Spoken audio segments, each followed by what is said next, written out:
Bilasizlar, insonda ong osti degan so'z bor.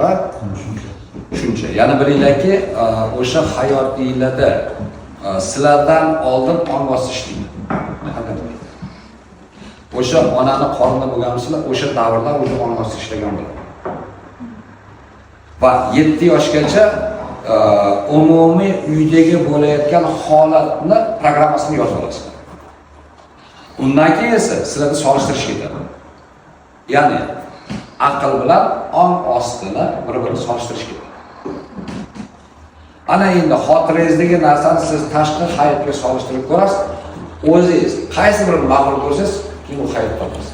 Ana endi siz u yo'lni topganingizdan keyin ong osti sizga moslashadi.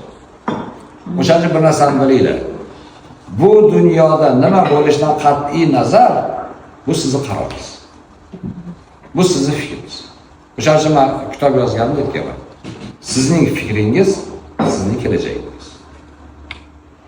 Endi bir tomondan bor.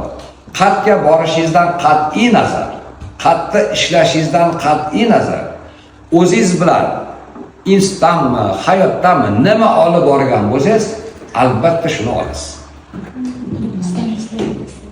Shu esingizda bo'lsin.